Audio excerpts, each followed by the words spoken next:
what is the purpose of the bill? I haven't seen it. I don't know what it contains. So everything I say comes with that caveat. Because if it is a bill that is being passed to deal with certain administrative issues to ensure that there is a smooth process, because it has been wrought with challenges, we are clear of that, then one will not necessarily knock it. But because the word protection of free SHS, and part of it was actually said that it was being done because there are some noises about some people saying they are going to remove, scrap it. The first question is, who has ever said they are going to scrap free SHS? Nobody. Nobody in any political party has said it. So where that myth comes from, except the MPP decided to interpret the word review to mean scrap. And that is completely, totally unfortunate, because they are now having to look at it as part of the IMF processes. So that puts that to bed.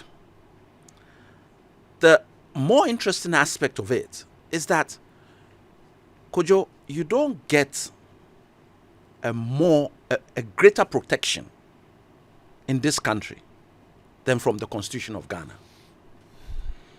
And unlike other things which are not specifically mentioned,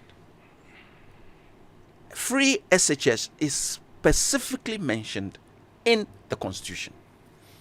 And we are supposed to attain it through a progressive process. We in the NDC said we started that progressive process with the new schools that we were bringing on board. When the MPP came on board, they decided Big Bang effect is better. We'll do all at the same time. So there is no ability for anybody to renege or go back on free SHS, because anything you do that removes it or tries to, it now becomes totally unconstitutional, because now you have gone past, we are trying to do it, it's there. You cannot now go back on the Constitution. So the protection aspect already exists. What is a bill going to come and give you that the Constitution hasn't already given you? And so for me, if they had said there are certain administrative issues that we had to look at, and that's why I want to see the bill, to see what is actually bringing, then okay, we want to make sure that certain things have to be in place. The funding of it must come from this type of fund. That's different. But if you use the word protection because somebody can scrap it, nobody can scrap free SHS as it stands. It's a constitutional requirement. And so I don't get it. What is the law they are going to pass going to do for anybody? Do you appreciate their discomfort, however, bearing in mind the fact that your flag bearer did, I think it was in the run-up to 2016 election in Cape Coast, did actually say that it's a bad idea to immediately make it free, and that, in fact, if he were to win the election, he outlined his plan of making it progressively free, and that it wouldn't be free for everyone, everywhere, at once. What does the Constitution say? No, I appreciate that. It uses the word progressive. I do. He hasn't used the word that is not constitutional. I do get that. Okay. I'm asking whether you understand their discomfort. I don't. Bearing in mind, the flag bearer of your party did say these things. I don't have any understanding of why they would say this, except for political expediency. One of the things we have persistently asked for is a policy document on free SHS. We don't have one to date. We don't. We have moved from getting a policy document, and we are now talking of statute. When what the statute is supposed to do is already protected within the Constitution. So where is your policy document, which will actually give us direction and space to be able to operate? You haven't done it.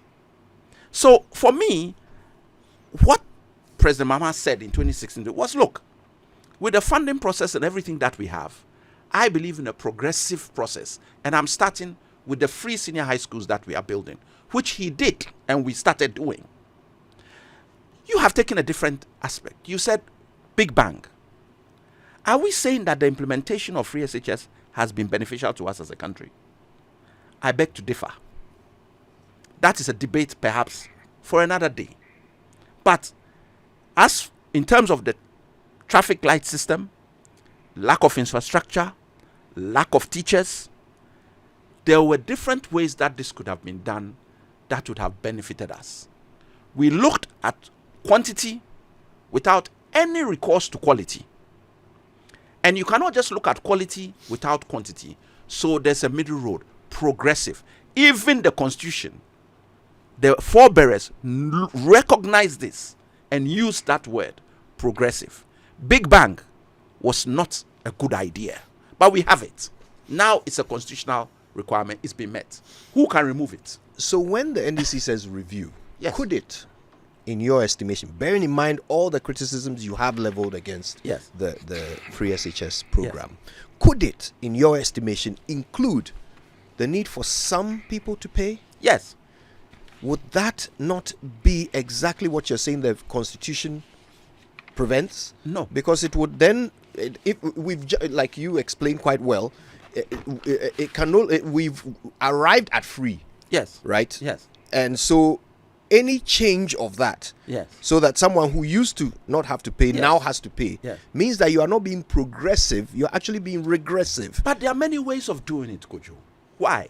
Free SHS did not say that somebody cannot pay for his boarding for his students, his ward. It did not say that somebody cannot pay for feeding of his ward. It's the strict interpretation that gave us all the problems when headmasters try to go and get the PTAs to get food for the other thing, and all hell breaks loose because the government doesn't want to be seen as. That has got nothing to do with the tuition or the free SHS. So perhaps their fear is that once you review Yes. the program in this way, Yes. some people will lose access. Right? The only reason why some people are able to now go to schools like St. Augustine's and Vansipim and Presec and so forth is because they don't have to pay for boarding school. Yes, but are you saying that the people who are in the schools are not paying anything now? The people are still paying. The free is not free. if you understand what I'm saying. It's not free. Things are being paid for even when they go to school. So, but we are saying that, look, you know the first person who's mentioned that the policy of let's look at means testing. It was Ken Ofriata of MPP, the finance minister. He looked at the books and he made it abundantly clear that, look, it is not in the interest of the country not to have a payment scheme that can help the cause. He gave himself as an example that he can pay. Exactly. So what is it we are talking about that everybody can come to an agreement and say, look, if Kojo believes that he can pay half of the fees or a quarter of the fee because of what he earns, yes, it should be reviewable. If Kojo becomes unemployed in a year, can it not be said that because he's unemployed or his source of income has evaporated for one reason, he can now fall into the bracket of having not to pay? There are many ways of looking at it. And so if you are talking of an act, a statute, that is going to be looking at these issues and addressing them, which a policy document can do anyway. So let's have a policy document and see where we are. Then it makes sense that, okay, let's have the statute.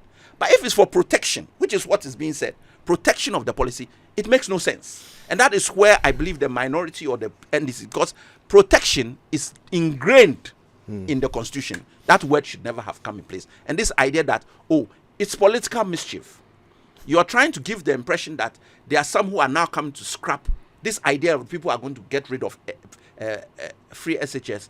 You are trying to still get it into the minds of Ghanaians. Nobody has ever said that the free SHS, as for the review, it is palpably necessary. And even the IMF have made it part of the program that they should look at the free SHS program.